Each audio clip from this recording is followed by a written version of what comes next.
Hey, what is up, guys? Broke Boy Crypto here with you today on the Creative Crypto YouTube channel. We're taking a little bit of a different approach, and I'm going to do some of these videos. Ewok may do some of them as well, where we're kind of just going over some things that we find intriguing within DeFi, within PulseChain, obviously, specifically, HEX, everything that's going on kind of right now with where we are, just turning the page into 2024 here at crypto. And I really want to give attention to, I'm gonna go over to it in a minute, but I know Sami talked about it the other day, and I've seen a couple other people talk about it. And funny enough, it's affected the price like right away. But talking about Icosa and Hedron, we talked about it with Axis Alive on our stream here the other night. But those have just kind of fallen by the wayside. Those were things that, built on top of Hex were very much appreciated, during the last market. I mean, I guess it was technically the beginning of the bear market because it was March of 22 that those did launch. So, I mean, really since then, there was some good bullish action kind of more earlier on. And I know in that summer, but really since then, they've kind of died like everything else. So what else are you going to do? Now, Alex McWhirter, who is awesome, is the guy that's behind all this stuff, obviously. He put out a really cool update. I believe it was in Telegram recently about what he's planning on doing with Icosa and Hedron. Now that we have obviously copies of them on Ethereum, copies of them on PulseChain. And again, I think we've all kind of been suffering from this, like, oh, which coin do I buy? And, I don't know that people thought it would end up this way, but whenever PulseChain launched, we've got PulseChain, PulseX, the DEX, obviously, the HEX on both sides, and then all those other derivatives, like Hedron and Icosa, and then, spanning out, people are obviously getting into memes and stuff like that. So we've seen this split kind of with a value going amongst all these coins. And that's just kind of how they've been valued so far, for better or worse, as the bull market does hopefully pick up here soon. But I want to take a look because I do think, I think now that it's 2024, we are going to see more and more opportunities kind of peak around here. And people are going to start remembering the value of HEX and also the other things that have been built on top of it. If you are unfamiliar with Hedron and Icosa so far, essentially, Hedron is basically a way that you can turn your HEX stakes into NFTs. They actually have NFTs of them, and you can buy essentially HEX stake instances at auctions. So there are instances of other folks' HEX stakes, which the last time I was on there, a lot of them are like kind of smaller ones for 15 years, like the 5555s.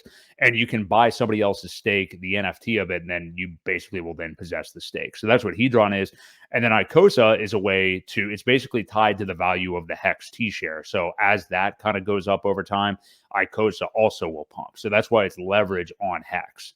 And then, of course, you can stake your Hedron, you can stake your Icosa, make more Hedron, make more Icosa from that. I think it spans from 30 days to like half a year, 180 days or something like that. So there's lots of things you can do with them. And again, built on the back of HEX, when HEX starts to move, these things should move even further.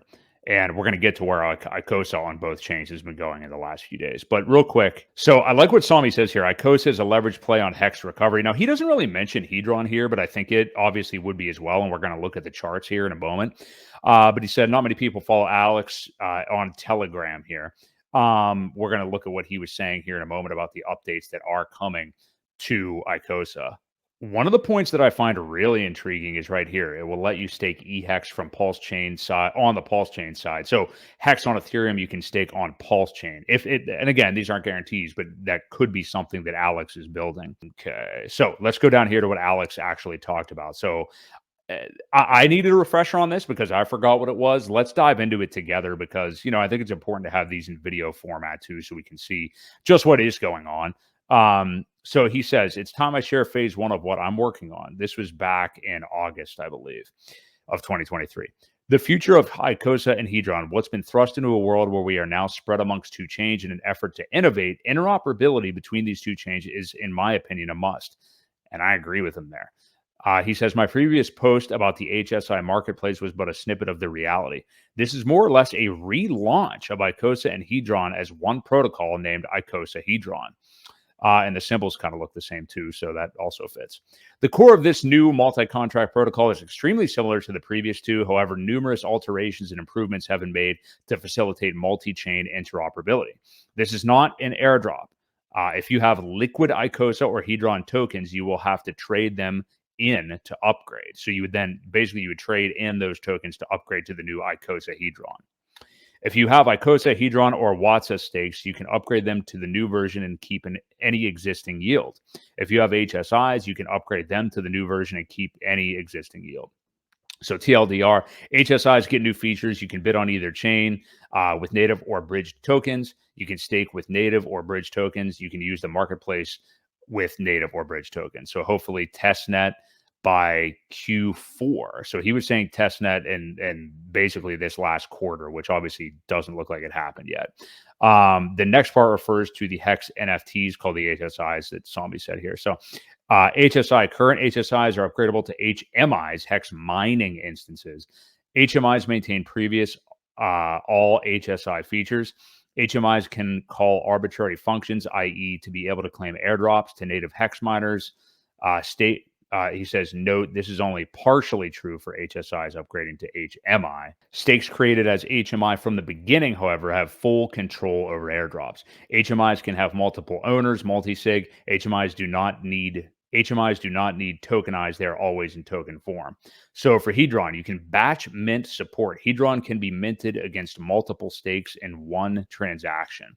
For wallets with many, many stakes, you may exceed the chain gas limit. This function can be broken down into smaller batches. So that will be interesting to be able to batch mint Hedron. Leveraged borrow. Hedron can be borrowed against HMIs up to a 10x. This will 10x the fees and 10x the repayment speed. It's a linear thing. 2x leverage would double the fees and the repayment speed. So that makes sense. Fee calculations have been reworked to support number 3. Portions of this are given to Icosa for distribution. Borrowing will have a proper amortization schedule, fees up front. Auctions would now have a duration randomly selected between 24 and 72 hours. This is to disincentivize bots. That's probably a good thing. Auction time extension would be randomly selected 5 and 15 minutes. This is to disincentivize bots as well. When starting an auction, you can set the starting bid higher if you wish. No need to bid after starting to do this. Number 8, bidding in an auction incurs a 0.369% fee for each bid placed. This is to disincentivize micro bidding. This fee is given to Icosa for distribution. Bidding can be done with bridged in Hedron on either chain. That was for Hedron. So here's the next things for Icosa. Staking is now called mining. League bonuses have been fixed with a sliding scale to ensure the bonus exceeds compounding. Users can have multiple miners in one single wallet address. HMI buyback will pay more Icosa if under ceiling using Hedron borrow leverage. This provides a dynamic ceiling. Extra Icosa from the leverage will be auto-locked into a mining ladder to make this less of a dump-amental. Number 3, contract will create the Uni V2 PulseX pools at launch and let LPers mine their Icosa HEX LP tokens for yield. Watsa Icosa stakes, Hedron stakes can be migrated. Cross-bridge tokens can also be used to create miners. For example, eHedron, eIcosa, and eHEX can all be used to create Icosa miners on PulseChain and vice versa. So that integration is kind of what we've been talking about. HMI swap, marketplace for HMIs and Watsas. Users can list these for Icosa, HEX, or Hedron. This will be set up visually as a bid ask discount spread in which tracks the yield curve of all listed HMIs. Fixed price or auction, user gets to decide, potentially able to list at dynamic price that is a percentage discount of current HEX price. And then fees taken in Icosa or Hedron are directly burned. Fees in HEX are used to buy and burn Icosa through the LP pool. Fee amounts are not public at this time. They are, however, related to Hedron borrow fees and gas fees as low as ever possible due to integration directly in the main protocol. The last snippet here, it's too small to zoom in, but basically final notes mention that this isn't an airdrop, but actually a limited time for you to move your coins into the new system. So when this would eventually launch, and again, there's no release, no announcement. Obviously, there was, I don't believe, any testnet that I'm aware of in Q4. But you will have a time limit or a time frame to turn into basically your eHedron or eIcosa or the same on the PulseChain side for the new token of Icosa Hedron. So from Sami, he says a summary, a chain unification, really good tech if this does come out. And yeah, I think this is huge. Alex obviously is one of the smartest people within this community, and I'm really looking forward to this myself.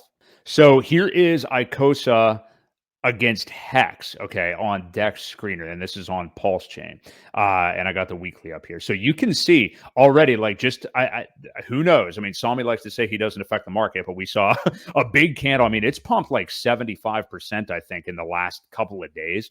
I actually did buy some on PulseChain before that move, which was cool. I didn't think this would happen, but you can see still. I mean, we are super depressed here. I mean, we're at basically, as far as the ratio, 0.05 at the moment. So still obviously way, way down from the top of that ratio. So Icosa, based with this news coming from Alex, and again, we haven't heard anything else yet. He mentioned seeing a test net in Q4. We haven't really seen that yet, but hey, I mean, we're a few days into January. So this price is obviously still really suppressed. Icosa against Hex on PulseChain, and then coming over here, here's Icosa against Hex on ETH. Obviously, there's a lot more history here, so this chart's going to look a little bit different, but totally dead. I mean, this is dead. So, I mean, a lot of opportunity there. The top of this looks like October of 2022. So, yeah, I mean, we're way, way, way down from there. So, I personally, if I'm going to DCA into these at all here, which I am planning to kind of add to some more risky-ish plays in addition to the core PulseChain coins and Hex and everything, I'm just going to kind of split between the two chains. I mean, I have no preference. I'm not going to play that game about like the ETH side, the PulseChain side or anything. But you can see, I mean, this looks even more dead just because of the price history here. But still, recently, you see that little bit of a pump up. But even that, it's only kind of matching where we were just a few months ago. And then looking at Hedron. So here is Hedron on PulseChain against Hex. Again, totally dead. I mean, this actually just got out of its bottom within the last couple of weeks here. So, yeah, just same story here. That's Hedron against Hex on a PulseChain. And then, man, I fear to even look at it on ETH, but here you go. You can see like crazy, crazy action. And I said earlier, I think it was the summer. Yep, summer of 22 when it was at its pretty much all-time high. And you can see that look like August or so. And then we are just totally dead here.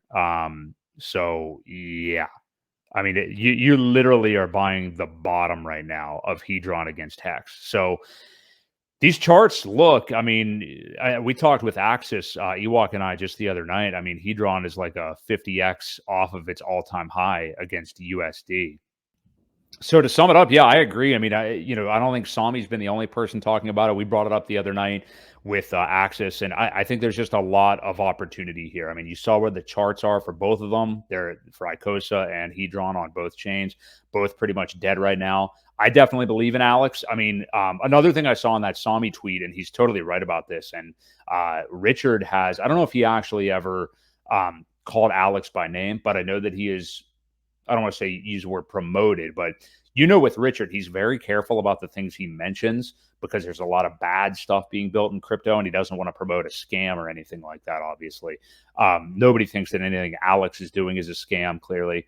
He's built a great product on top of Hex, and Richard has even pointed people to the Hedron front end before. I believe it was the Hedron one, to do swaps or do stakes, mining, and stuff like that. So definitely something I'm interested in right now. Ewok and I will probably talk about it on next week's show, I imagine, as well, but I'm definitely going to DCA into Hedron and Icosa on both chains. So we'd love to hear what you guys have to say. As always, like and subscribe to the Creative Crypto YouTube channel. We'll catch you guys in the next one.